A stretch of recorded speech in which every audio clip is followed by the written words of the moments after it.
आज का हमारा टॉपिक है gametogenesis. Gametogenesis means formation of gametes. जैसा कि बच्चों को +2 के बच्चों को बहुत से बच्चों को प्रॉब्लम्स आ रही हैं, स्पर्मेटोजेनेसिस, oogenesis बहुत टिपिकल टॉपिक्स हैं, बट अगर हम इन्हें थोड़ा सा अंडरस्टैंडिंग पॉइंट ऑफ व्यू से करेंगे तो ये बहुत ईजी हैं। कोशिश करूँगी इस वीडियो में आपकी प्रॉब्लम्स को लेने की। तो चलिए शुरू करते हैं। पहले कंपेयर हम बाद में करेंगे, पहले हम देखते हैं spermatogenesis. Spermatogenesis is a process of formation of sperms. Spermatogenesis वो प्रोसेस है जिसके अंदर अलग अलग फेज आएंगे। स्पर्म पहले स्पर्मेटोगोनिया या स्पर्मेटोगोनियम कहलाएगा सबसे पहले। उसके बाद जब दूसरी स्टेज होगी तो यही स्पर्म स्पर्मेटोसाइट कहलाएगा। Then moving to primary spermatocyte, then secondary spermatocyte, then to spermatid, it is called as spermatid, and finally it is called as sperm at final stage. So when we are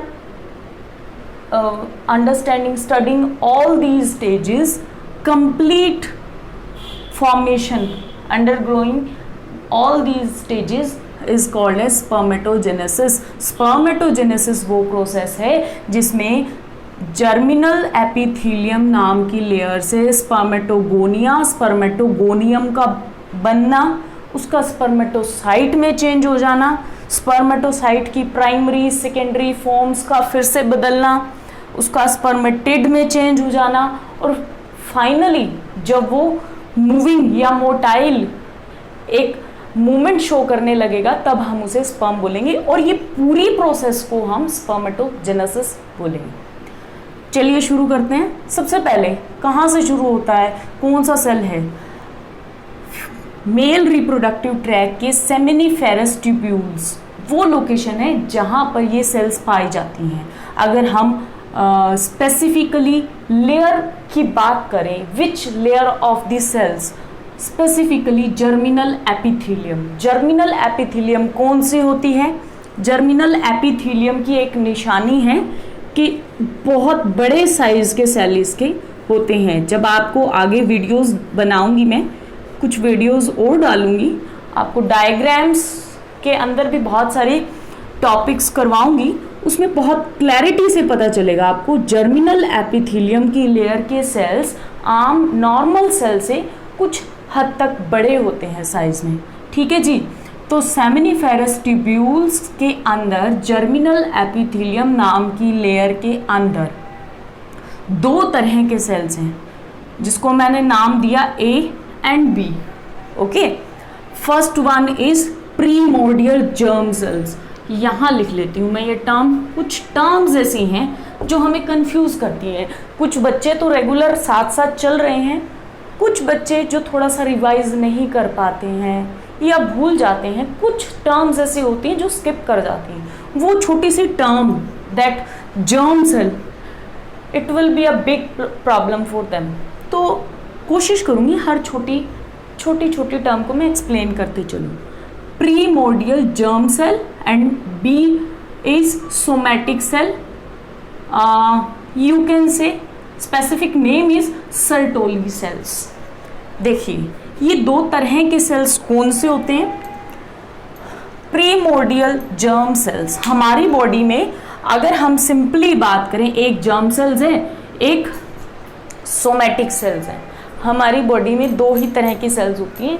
germ cells क्या करती हैं? Germ cells जो gamete बनाती हैं, एक तरह से हम इन्हें स्टेम सेल्स में भी काउंट कर सकते हैं। स्टेम सेल्स कौन से सेल्स होती हैं? जो कि टोटीपोटेंसी की पावर रखते हैं। टोटीपोटेंसी, टोटीपोटेंसी मीन्स किसी भी तरह की सेल के अंदर अपने आप को चेंज कर लेना, अपनी फॉर्म को बदल लेना, from any type, any cell to any type of cell. Technically जिसे हम क्या बोलते हैं? डिफरेंशिएशन। क्या बोलते हैं हम? डिफरेंशिएशन। फॉर इमेजिन, मैं एक एग्जाम्पल देती हूँ, जैसे कोई सेल बनता है, सेल डिवीज़न में मैंने आप लोगों को पढ़ाया था, जब सेल बनता है उसके पास कोई स्पेसिफिक पावर्स, कोई लोकेशन, कोई साइट, कोई फंक्शन नहीं होता है। It is just a cell until it become a tissue. जैसे ही वो डिफरेंशिएट हो जाता है, जब हम कहते हैं कि सेल डिफरेंशिएट हो गया है, डिफरेंशिएट होने का मीनिंग क्या है? डिफरेंशिएशन का मीनिंग है कि एक सेल को आपने टैग लाइन दे दिया है, एक लोकेशन दे दिया है, एक टिश्यू दे दिया है, एक स्पेसिफिक फंक्शन दे दिया है। लाइक एक सेल हमने अभी सेल डिवीज़न से हमने अपने लैब में बनवाया और डिफरेंशिएट हो गया वो नर्व सेल के रूप में। नर्व सेल, जो नर्वस सेल के काम होते हैं, फंक्शंस होते हैं, शेप, साइज जो होती हैं, वो सब पोजेस करेगा। That is called as differentiated cell. ठीक है जी, डिफरेंशिएटेड सेल हम उसको बोलेंगे। जब तक सेल डिफरेंशिएट नहीं होता तब तक वो ब्लैंक है, वहीं रुका हुआ है, वो कोई फंक्शन नहीं कर सकता है। ठीक है जी, तो स्टेम सेल्स, जहाँ भी हम बात करते हैं स्टेम सेल्स की, डिफरेंशिएशन को हमें समझना ही पड़ता है। और स्टेम सेल्स, जर्म सेल्स, मैंने बोला जर्म सेल्स के पास स्टेम सेल्स की ही कुछ प्रॉपर्टी होती हैं। जर्म सेल्स या जर्मिनल सेल्स वो हैं जो हमारे गैमीट्स बनाते हैं या रिप्रोडक्शन में काम आते हैं। तो कुछ हद तक ये भी टोटीपोटेंसी या स्टेम सेल्स से मिलती जुलती कुछ पावर्स रखते हैं। यानी एक जैसे यहाँ पर 50 सेल बनाने पड़ गए, 2000 सेल बनाने पड़ गए, या हो सकता है 1,00,000 सेल बनाने पड़ गए, तो इमीडिएटली ये बना देगा। Okay, next one is type B. कौन से हैं? Somatic cells. Somatic cells, somatic इनकी प्रॉपर्टी है, सोमैटिक इनकी प्रॉपर्टी है, सोमैटिक इनकी प्रॉपर्टी है। एंड स्पेसिफिकली अगर हम इनको नाम से जाने तो ये सर्टोली सेल्स कहलाते हैं। सर्टोली सेल्स का एक फंक्शन होता है बच्चों जो बहुत इंपॉर्टेंट है। क्या? ये नरिशमेंट करती हैं। जब आपने मेल रिप्रोडक्टिव सिस्टम पढ़ा होगा तो बहुत से सेल को नरिशमेंट प्रोवाइड करवाती है सर्टोली सेल्स। अगर सर्टोली सेल नरिशमेंट नहीं प्रोवाइड करवाएगी तो क्या होगा?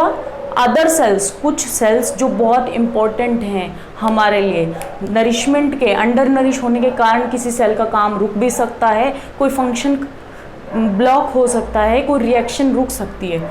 ठीक है, तो सोमैटिक सेल्स वो सेल्स होते हैं जो स्टेम सेल्स नहीं हैं, रिप्रोडक्शन के मतलब जर्म लाइन सेल्स में नहीं आते, अनलिमिटेड ग्रोथ की, टोटीपोटेंसी की, अनलिमिटेड 50,000, मैंने बोला 2,00,000, 2 सेल 20,000, 2,00,000, कितने भी सेल बनवा सकती थी मैं इससे, जर्म सेल से। सोमैटिक सेल ऐसा नहीं करेगा। सोमैटिक सेल वो सेल है जिसको एक प्रॉपर लोकेशन फंक्शन दे दिया गया है, जो कि क्या है? डिफरेंशिएटेड सेल है। क्या है? Differentiated cell. और डिफरेंशिएटेड होने के बाद मैंने इसको नाम दिया, क्या नाम दिया? Sertoli cell. क्या नाम दिया? Sertoli cell. सर्टोली सेल का फंक्शन मैंने अभी क्या बताया? नरिशमेंट। क्या प्रोवाइड करवाएंगे? नरिशमेंट। Okay, moving on. अच्छा, मेल और फीमेल गैमेटोजेनेसिस को जब हम कंपेयर करेंगे, बहुत इंटरेस्टिंग फैक्ट्स आपको जानने को मिलेंगे जो आपको आज तक मालूम भी नहीं थे। मेल क्या करता है? प्यूबर्टी के समय में, eight the time of sexual maturation और puberty, whenever he is able to produce gametes, whenever he is able to produce gametes, he will produce spermatogonia। ये जर्मिनल एपिथेलियम की लेयर से, सेमनीफेरस ट्यूब्यूल से दो तरह के सेल बने, ए and B. यही ए एंड बी मैंने स्पर्मेटोगोनिया नाम दिया इन सेल्स को। इन सेल को क्या नाम दिया? स्पर्मेटोगोनिया। क्यों? क्योंकि ये दोनों के, अभी आपको ये भी बताऊंगी कि लेयर्स के आसपास ये भी मिलेंगे, ये भी मिलेंगे। स्पर्मेटोगोनिया, स्पर्मेटोगोनिया एंड स्पर्मेटोगोनियम दोनों एक ही चीज़ है। स्पर्मेटोगोनियम और गोनिया का फ़र्क क्या है, सिंगुलर और प्लूरल का फ़र्क है। इसको लेके कंफ्यूज नहीं होना, क्योंकि बहुत से टर्म्स आ जाती हैं, spermatogenesis, spermiogenesis, spermatid, differentiate between them, इस तरह के क्वेश्चंस प्रीवियस ईयर्स में आए हैं, सीबीएसई के एग्ज़ाम में भी आते हैं। तो बहुत ध्यान से हमको इनकी डेफिनेशंस और इनकी जो नाम हैं उनको बहुत अच्छे से समझना है, ठीक है जी। स्पर्मेटोगोनिया दो तरह के हैं, वही वाली बात, एक जो जर्म सेल है बना के लिए सिर्फ एक रिजर्व बैंक की तरह हमारे पास पड़ा है। रिजर्व बैंक क्या, हमारा बैंक में जो भी मेरे बैंक में जो भी मेरे पास कैश है वो क्या काम आता है, जब मेरे पास कैश इन हैंड नहीं होता है। फॉर एग्जाम्पल इस तरफ वाले सेल जो मुझे फंक्शन के लिए चाहिए, मैंने सेल बी, सर्टोली सेल को यूज़ किया, अपने फंक्शंस करवाए, और भी कुछ सेल्स जो मुझे चाहिए थे रेगुलर बेसिस पे मैंने बनवा लिए और यूज़ कर लिए। फॉर एग्जाम्पल इन सेल्स को कुछ डैमेज हो जाता है, कुछ प्रॉब्लम हो जाती है, किसी केस में ये सेल ख़त्म हो जाते हैं, तो हमारे पास बैंक है ना सेल्स का, रिजर्व बैंक। कौन से वाले, ए वाले, जो अभी मैंने बताया था ना जर्म सेल्स, ए वाले से हम बी वाले बनवा सकते हैं ना बहुत सारे। Yes, that's it. इसीलिए हम ये जो सेल्स हैं, ए सेल्स, ये हमारे लिए एक रिजर्व बैंक में हमारी पड़ी हुई धन राशि की तरह हमारे पास सेफ, बैंक मनी की तरह सेफ है। अब जो यूज़ हम करेंगे, जिस मनी को हम डेली यूज़ करेंगे, दैट इज़ बी सेल। ये बी सेल है स्पर्मेटोगोनिया, ये क्या करेगा, रेगुलर माइटोसिस करेगा। माइटोसिस और मियोसिस को बच्चों एक बार रिवाइज ज़रूर कर लेना जब आप ये पढ़ें। माइटोसिस और मियोसिस की मैं आपको याद दिला देती हूँ। माइटोसिस ऐसी डिवीज़न होती है जिसमें सिंपलर वे में मैं बता रही हूँ आपको रिवाइंड करवाने के लिए, रिमाइंड +1 में आपने पढ़ा था, एक मदर सेल से 2 डॉटर सेल बनती हैं। अच्छा जी, मदर सेल 2n है तो डॉटर सेल भी 2n ही रहेंगी, ज़्यादा डिफरेंस नहीं आएगा, ठीक है जी। 2n means ploidy, ploidy means diploid. यहाँ पर जो मदर सेल की प्लॉइडी थी वही डॉटर सेल की प्लॉइडी रहती है। और कितनी डॉटर सेल बनती हैं, 2। मियोसिस याद दिला रही हूँ बच्चों, मियोसिस में एक मदर सेल से कितने बने, 2, 3, 4 डॉटर सेल बने। और सबसे इंपॉर्टेंट बात, 4 डॉटर सेल्स की प्लॉइडी क्या होगी, हाफ, यानी मदर अगर 2n है तो डॉटर सेल क्या होगी, n। मदर डिप्लॉइड है तो डॉटर सेल क्या होगी, हैप्लॉइड। हैप्लॉइड और डिप्लॉइड का मीनिंग क्या है, हाफ नंबर ऑफ क्रोमोसोम्स। अगर मदर सेल में 46 क्रोमोसोम्स हैं तो डॉटर सेल में कितने होंगे, हाफ, 23 क्रोमोसोम। इस तरह की कंडीशन को हम क्या बोलते हैं, haploids. Is that clear? Okay. अब बीच बीच में जो गेम पूरी इस प्रोसेस में जो कॉम्प्लेक्स लगता है बच्चों को वो यही है, प्लॉइडी। मेल गैमेट की फॉर्मेशन में सिर्फ प्लॉइडी है जिसमें बच्चे कंफ्यूज होते हैं कि कब ये डिप्लॉइड हुए, कब ये हैप्लॉइड हुए। सिंपल सी बात है, स्पर्मेटोगोनिया में माइटोसिस हुई तो मीन्स डबल हो गए, कोई प्लॉइडी में चेंज नहीं हुआ, डिप्लॉइड के डिप्लॉइड ही हैं। इसीलिए मैंने इसे क्या लिखा है, 2n। क्या लिखा है, 2n। अच्छा जी, स्पर्मेटोगोनिया मदर सेल था, इसने जो डॉटर सेल बनाया इसका नाम क्या है, स्पर्मेटोसाइट। क्या नाम है, स्पर्मेटोसाइट। एक और इंपॉर्टेंट बात बच्चे देखो, नाम बदल रहा है, स्पर्मेटोगोनिया से बन गया spermatocyte. What does it means, it means इसकी साइज, शेप एंड प्रॉपर्टी में भी कुछ माइन्यूट डिफरेंसेस आ जाते हैं। हम सिर्फ वो पढ़ेंगे डिटेल में जो हमारे से कोरिलेटेड है, हमारे सिलेबस में पूछे गए हैं, ठीक है। तो स्पर्मेटोसाइट बना तो इसकी प्लॉइडी क्या रही, डिप्लॉइड से डिप्लॉइड ही रही, रिमेंबर दैट। अच्छा जी, अब इंपॉर्टेंट स्टेप, खाली स्पर्मेटोसाइट बोला तो देखो 2n।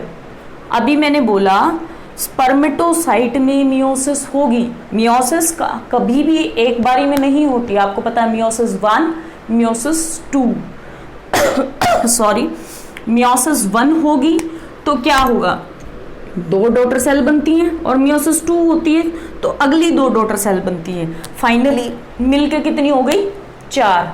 अभी अभी मैंने आपको बताया था कि एक मदर सेल से 4 डॉटर सेल बनते हैं तो प्लॉइडी कितनी हो जाती है, हाफ। रिमाइंड कीजिए उसी बात को।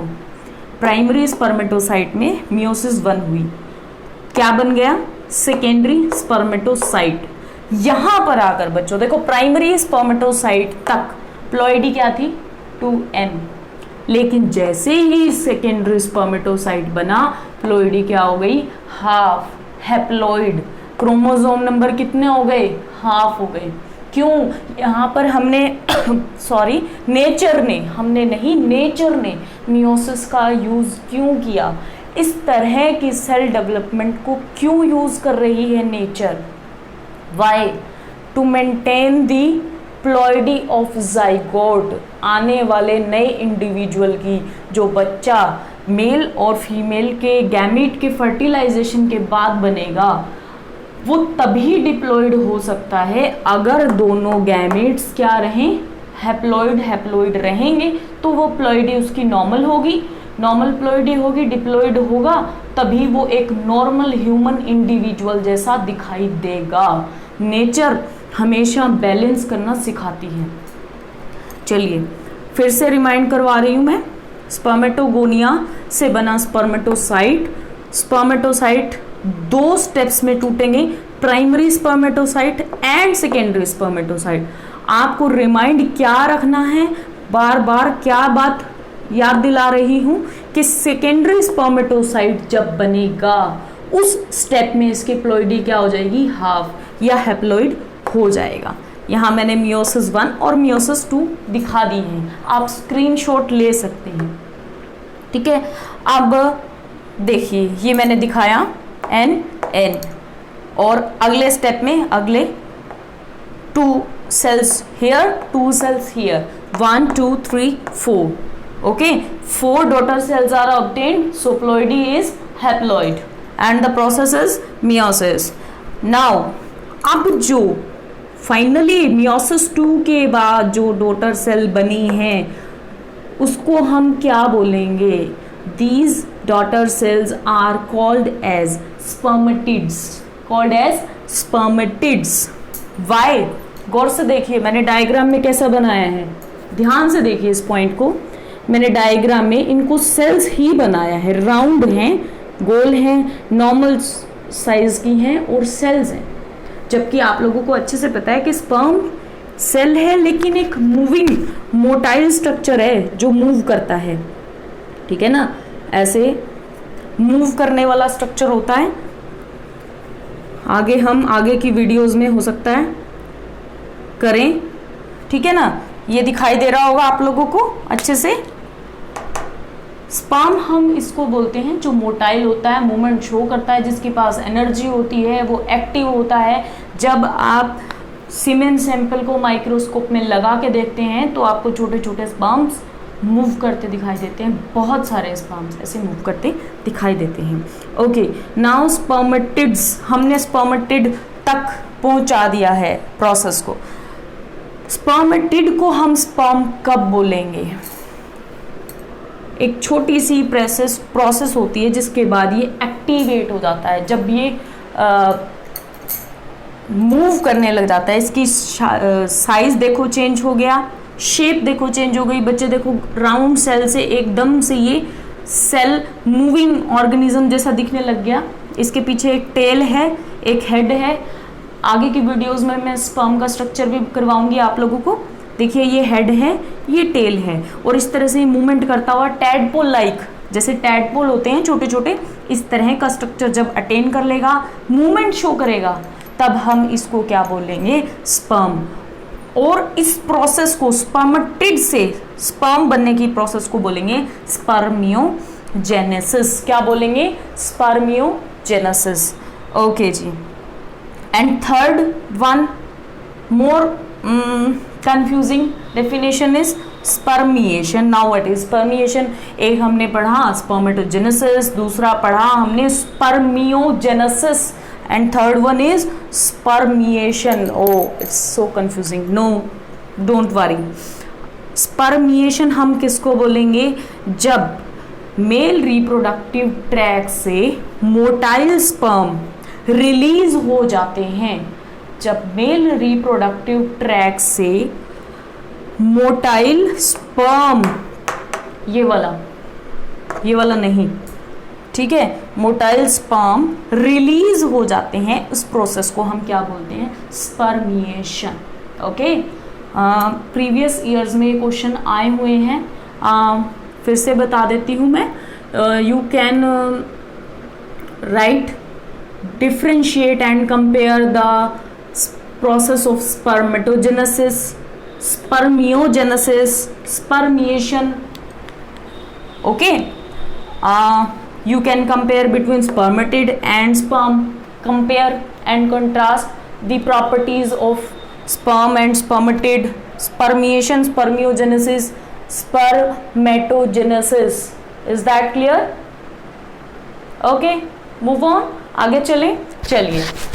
अब जिसमें ज़्यादा प्रॉब्लम आ रही है बच्चों को, वो प्रोसेस कौन सी है? वो है oogenesis की. अगेन बच्चों, बिल्कुल वैसा का वैसा मेल रिप्रोडक्टिव ट्रैक में भी जो सेल की लेयर जर्म सेल्स को, जो हमने बोला था ना, जर्म सेल्स या स्टेम सेल्स, वही रिजर्व बैंक वाले, जिससे हम कितने भी सेल्स बनवा सकते हैं, 2000, 2 लाख, जिसके पास टोटिपोटेंसी की पावर है, स्टेम सेल्स की पावर है, उस सेल को हम बोलते हैं जर्म सेल्स. तो इसकी लेयर का नाम क्या हुआ? Germinal epithelium. ठीक है, फीमेल रिप्रोडक्टिव ट्रैक के इनर लाइनिंग में जहाँ जर्मिनल एपिथेलियम है वहाँ माइटोसिस होती है. सबसे इम्पॉर्टेंट बात कि देखो, हमने अभी मेल रिप्रोडक्शन के बारे में पढ़ा, गैमेटोजेनेसिस की प्रोसेस को पढ़ा मेल की. सबसे इम्पॉर्टेंट बात ये है कि मेल प्यूबर्टी के बाद गैमीट बनाना शुरू करता है. At the stage of puberty, I have written here, see, at the stage of puberty it forms spermatogonia. मैंने कहीं भी चाइल्ड नहीं लिखा, एम्ब्रियो नहीं लिखा, लेकिन फीमेल अपनी फीटल स्टेजेस के अंदर, at the embryonic stages, foetal stages, अपनी माँ के गर्भ में अपनी गैमीट डेवलपमेंट स्टार्ट कर देती है. जी हाँ, at the stage of embryonic development और foetal stage, female start the process of gametogenesis, formation of gamete. At the time of birth, I have written here very clearly, at the time of birth, NCERT में दिया है, बहुत important statement है ये. At the time of birth, क्या अपने साथ में a couple of million cells पर ओवरी लेकर आती है. किसके? एग सेल्स या oogoनियम के. couple of million cell means, couple means two, paired, 2 million cells per ovary 2 million and 2 ovaries means 4 million cells total अपने लेकर जन्म लेती है इस दुनिया में. oogoनियम या एग सेल कौन लेकर आती है? फीमेल.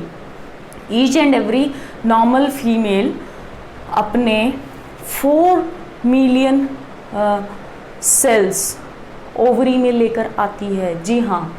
अच्छा, इसमें से बहुत से सेल डीजेनरेट हो जाते हैं.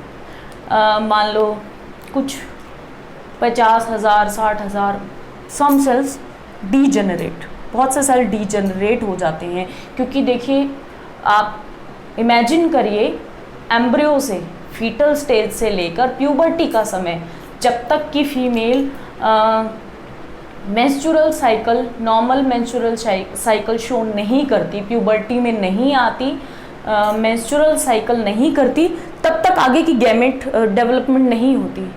उसी स्टेज पे अरेस्ट हो जाती है.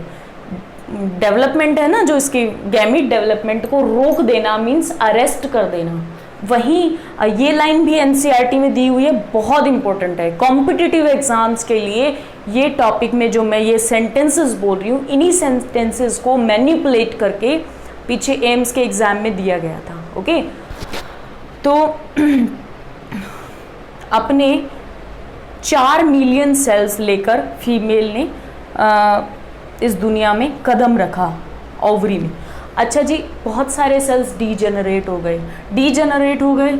ओके, हम इन सेल्स को नाम क्या दे रहे हैं? ऊगोनियम या oogonia. Again singular and plural, no confusion between them. क्या होगी इनमें? माइटोसिस हो रही है। ये वही है जो माँ के पेट में ग्रोथ है, ये वही ग्रोथ मैं आपको यहाँ पर बता रही हूँ। ठीक है जी, ये फीटल ग्रोथ है जो फीमेल जन्म लेने से पहले कर रही है। माइटोसिस करेगी। माइटोसिस किस लिए होती है? एक सेल से डबल सेल हो जाते हैं, प्लॉइडी वही की वही रहती है। 46 क्रोमोसोम मीन्स 46 ही रहेंगे, that's it, no changes at all. Primary oocyte, अब ऊगोनियम से प्राइमरी oocyte बन गया, थोड़ा सा चेंज आया सेल में and it became primary oocyte। Now I have written a sentence here, see clearly. ये भी एनसीईआरटी में, first meiotic division completed prior to ovulation. Ovulation से पहले, प्रियर मीन्स पहले, फर्स्ट मियोटिक डिवीजन हो जाती है। मियोसिस 2 टुकड़ों में होती है, मियोसिस 1, मियोसिस 2। कहता है ओव्यूलेशन से पहले, यानी यहाँ तक की, ऊपर तक की ग्रोथ कहाँ? वो अपने माँ के पेट में एम्ब्रियो की स्टेज में कंप्लीट करके आई है।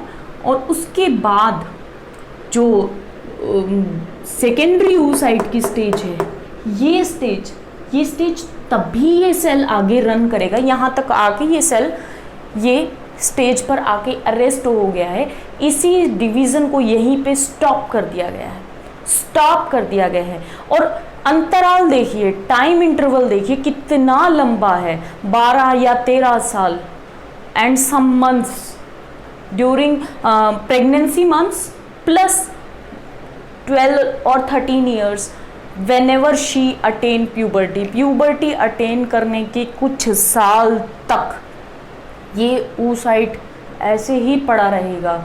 दैट्स वाई लेट 30s की जो फीमेल हैं वो प्रेगनेंसी अटेन करने में, कंसीव करने में प्रॉब्लमेटिक होती हैं। जो एक बोला जाता है कि लेट 30s में कंसीव करने में प्रॉब्लम आती है। रीज़न इज़ दैट, क्यों? क्योंकि प्राइमरी oocyte इतना ओल्ड हो चुका है, बूढ़ा हो चुका है, ये नरिशमेंट लेता है। कहाँ से लेता है? इसके पास में फॉलिकल होते हैं। आपने एनसीईआरटी में डायग्राम पढ़ा होगा फीमेल का oocyte, primary oocyte, secondary oocyte, antrum, corpus luteum. Okay, तो ये आसपास के फॉलिकुलर सेल्स होते हैं जिससे ये नरिशमेंट लेता है। अब ये फॉलिकुलर सेल भी कब तक इसको नरिश करेंगे? एक स्टेज आ जाएगी जब इन सब का नरिशमेंट, इनका रिजर्व फूड खत्म हो जाएगा। और जब इनका रिजर्व फूड खत्म होने लग जाएगा तो धीरे धीरे सेल क्या होगा? ओल्ड एज्ड सेल हो जाएगा। सो इसीलिए बोला जाता है कि लेट 30s के बाद फीमेल एग में प्रॉब्लम्स आती हैं फीमेल को कंसीव करने में। Okay, moving on. मियोसिस 1 यहाँ हुई, सेकेंडरी oocyte बना। इंपॉर्टेंट बात, मियोसिस हुई, पहले एक मदर सेल से 2 डॉटर सेल बनेंगी मियोसिस 1 में, फिर मियोसिस 2 होगी। Again we will have other 2 daughter cells, first 2 daughter cells then other 2 daughter cells. ठीक है जी, प्लॉइडी पहले वाले में बदल जाएगी, बाद में प्लॉइडी की जरूरत है ही नहीं, प्लॉइडी अपने आप चेंज होगी। सेकेंडरी oocyte के बाद 2 सेल्स बनती हैं। एक को मैंने लाल रंग से बड़ा बनाया, देखिए बहुत इंपॉर्टेंट है ये बात कि लार्ज साइज का होता है और एक छोटा सेल होता है। बड़े वाले सेल को हम क्या बोलते हैं? Secondary oocyte। क्या बोलते हैं? Secondary oocyte। और छोटे वाले सेल को क्या बोलते हैं हम? Polar body. क्या बोलते हैं? Polar body. अब सवाल ये कि मैडम अब पोलर बॉडी कहाँ से आ गई? है पूरे प्रोसेस में स्पर्मेटोजेनेसिस में ऐसा कुछ नहीं था। यहाँ पे एक नई समस्या कैसे पैदा हो गई? देखिए, फीमेल गैमेट को बहुत लंबा टाइम इंटरवल गैप, जो कहते हैं ना, एक बहुत लंबा गैप, वेटिंग पीरियड झेलना है। दैट्स वाई ये बहुत सारा रिजर्व फूड, ये डायग्राम में मैंने आपको याद दिला दिया है कि ऐसे फॉलिकल सेल होते हैं, फॉलिक्यूलर सेल, ठीक है जी, आसपास में, जिससे ये नरिशमेंट लेता है बहुत लंबे समय तक, बहुत सालों तक इसको सरवाइव करना होता है। तो ये अपना साथ में अपना बहुत सारा रिजर्व फूड लेता है फॉलिक्यूलर सेल से, ठीक है। अब जब ये डिवीजन की स्टेज आती है तो डिवीजन क्या होता है, अनइक्वल। अनइक्वल किसका डिवीजन होता है, मान लो ये सेल है और ये सेल डिवाइड कर गया, तो डिवाइड ऐसे करेगा कि न्यूक्लियस तो ठीक है सही डिवाइड हुआ, पर जो साइटोप्लाज्म है ना उसका बंटवारा बराबर नहीं हुआ भाई। एक के पास बहुत ज़्यादा साइटोप्लाज्म चला गया और एक के पास बहुत थोड़ा सा। दैट्स वाई पोलर बॉडी इतनी सी रह जाती है और ये इतना बड़ा बन जाता है। पोलर बॉडी की और कोई सिग्निफिकेंस अब तक अननोन है, बस अनइक्वल डिवीजन के कारण ये पाई जाती है। और रीज़न क्या है इसके होने का, रीज़न यही है कि रिजर्व फूड की तरह ये बहुत सारे सेल्स को अपने साथ में रखता है, फीमेल गैमीट, ताकि ये सरवाइव कर सके इतने सालों के लिए। जी हाँ, आगे आइए, मियोसिस 2 पे आते हैं। 2 सेल्स यहाँ बन गई मियोसिस 1 में, मदर सेल से 2 डॉटर सेल बन गई, मियोसिस 1 हो गया। अब मियोसिस 2 में और सेल्स बनेंगी 2, ठीक है जी, जिनको हम क्या बोलेंगे, पोलर बॉडीज। पोलर बॉडीज, ठीक है, हम इनको गिनती के लिए पोलर बॉडी 2 बोल रहे हैं। 2 यानी सेकंड टाइम बन रही है, ठीक है, लेकिन इसका मतलब ये नहीं है कि वो 2 ही बन रही है, नो, ठीक है ना, सेकंड टाइम बन रही है, इसलिए पोलर बॉडीज 2 लिखा है मैंने, ठीक है। तो ये कितनी बनेंगी, 1 2 3 ये बनेंगी। और एक फिर से वही बड़ा सा सेल लाल रंग से जो मैंने दिखाया है, एक ये फीमेल गैमीट बड़ा सा, और पोलर बॉडी ऐसी छोटी छोटी साइज की बनेगी, 1 2 3, these 3 are polar bodies and this one is female gamete. See the size difference, कितना बड़ा है ये, ठीक है। इसको आगे भी सफर तय करना है भाई, इसको आगे फर्टिलाइजेशन होने के बाद भी बहुत लंबे टाइम तक सरवाइव करना है, इसलिए अपना रिजर्व फूड साथ में लेके चलता है, तभी इसका साइज बहुत बड़ा है। और ये मोटाइल भी नहीं है, स्पर्म तो कहीं भी मूव कर जाएगा, ये मोटाइल नहीं है, ठीक है। तो ये 3 जो पोलर बॉडीज पे हैं, मैंने क्रॉस लगाया हुआ है, देखो ये तीनों क्या करेंगे, डीजेनरेट कर जाएंगे। फिर से वही बात, पोलर बॉडीज बनती क्यों हैं, अनइक्वल डिवीजन हुआ, 4 टुकड़े होते हैं एक सेल के, उसी तरह से अनइक्वल डिवीजन हुआ तो 3 पोलर बॉडीज बनी और एक बड़ा सा ओवम बना, ठीक है जी। और इनका कोई फंक्शन आगे फर्दर रहा नहीं तो ये डीजेनरेट कर जाती हैं। कुछ अगर रिजर्व फूड है तो इसको दिया, अदरवाइज ड्राई अप होगी, डीजेनरेट होगी, खत्म हो गई, और लास्ट में हमारे पास क्या बचा, ओवम, ठीक है जी। अब इस पूरी प्रोसेस में जो स्टेप्स इंपॉर्टेंट हैं वो ये हैं कि बेटा कब इसकी प्लॉइडी डिप्लॉइड है, कब इसकी प्लॉइडी हैप्लॉइड है। And second important thing is primary oocyte stage कहाँ पर होती है, फीमेल की कौन सी एज में प्राइमरी oocyte स्टेज होगी, सेकेंडरी oocyte स्टेज कौन सी एज में शो करेगी, कौन सी ओव्यूलेशन के समय, कौन सी ओव्यूलेशन से पहले। अगर हम बात करें, जो मैंने बोला कि सेकेंड डिवीज़न सेकेंडरी oocyte वाली और मियोसिस की जो आगे की सेकेंडरी oocyte वाली डिवीज़न है वो कब होती है, वो तब होती है जब वो प्यूबर्टी अटेन कर लेती है, मेंस्ट्रुअल साइकिल को शो करती है। मेंस्ट्रुअल साइकिल के अंदर जो गैमीट है रिलीज होता है, this one is this gamete, this ovum is that, okay, is that clear. ये कुछ टर्म्स हैं, इन्हें ध्यान से देख लीजिएगा, जो मैं एक्सप्लेन कर चुकी हूँ। मल्टीप्लिकेशन में और डिफरेंशिएशन में डिफरेंस होता है। मल्टीप्लिकेशन मतलब मात्रा, नंबर बढ़ा देना, और डिफरेंशिएशन मीन्स डिफ्रेंशिएट कर जाना, क्वालिटीज़ में, सेल के टाइप में, सेल के फंक्शंस में डिफरेंसेस आ जाएंगे। Growth is again physical, cell number बढ़ जाता है जिसके अंदर। Maturation is similar to differentiation. Stem cells totipotency मैं बता चुकी हूँ, प्लॉइडी डिप्लॉइड हैप्लॉइड में क्लियर कर चुकी हूँ। Germ cells, mitosis, meiosis. Okay, तो मेरी तरफ से एक छोटी सी कोशिश थी बेटा। और प्रॉब्लम्स के लिए आप मुझे क्वेरीज सेंड करते रहिए, मैं आपकी वीडियोस बनाकर आपकी क्वेरीज को सोल्व करूँगी। Thank you very much.